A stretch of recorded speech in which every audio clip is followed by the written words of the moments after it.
This is part 2 for the review of the context for teaching. And where we left off was with A-3, School and District Information and Resources, and essentially said if all portions of that document are completed, we're assuming that the support provider has had a valuable conversation with the participating teacher about the information within that particular document. Homeschool communication, expectations are here. This is for the participating teacher to demonstrate a system that they are using. This does not mean that we're asking them to note on any particular form what they're using, but to show the system that they're using.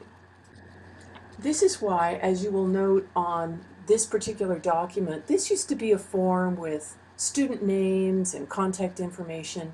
That's been removed in an effort to help participating teachers understand that what we're really looking for is a sample of what they use.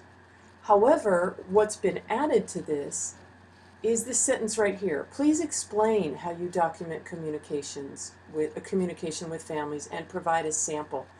And this is an effort to move participating teachers away from using a form that's provided here in the context for teaching, but rather to share their information about how they have been and will continue to document. Again, a critical conversation between the PT and the SP. A5 is the site orientation checklist.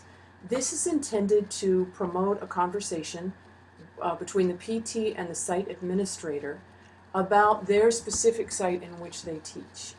It can open up those conversations, and that's part of the intent. So there should be an administrator signature, and that's what we want to look for. And this will likely be a document that's scanned and inserted. Oftentimes what teachers do is they upload it separately, and then we need to go look for that in a separate document. But we hope that they insert it here. Community map, notice that it may be a map or a list. Remember, the purpose of this is that the participating teacher is identifying resources within the community that would be available to either them as a teacher or to their students. So it's not really a map per se, but rather something that identifies resources for students. This map or list may include libraries, boys and girl clubs, where computers can be located for access by students, tutorial groups, anything within the community that supports via resources teachers and students. Last but not least, as said before, the support provider should be providing the signature and date. This also verifies that the support provider has discussed these findings, so that needs to be there. Districts may choose to approach this in different manners. In some districts, there is a visual review such as this, where the district leader then can communicate with the support provider whether or not they see any areas that where improvement is needed or something is missing or more clarification should be included.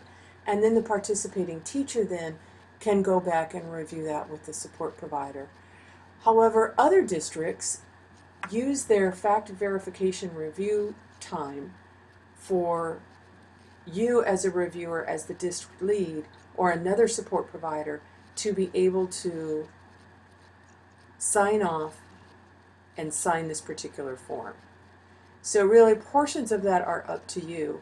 We're looking for the district leads to have verified that these are complete and accurate and represent the standards, the program standards, and the participating teacher standards for induction. So as long as that is our guide, we're asking you then to be that person who says, yes, the participating teacher may move this forward, and this represents those standards. Thank you.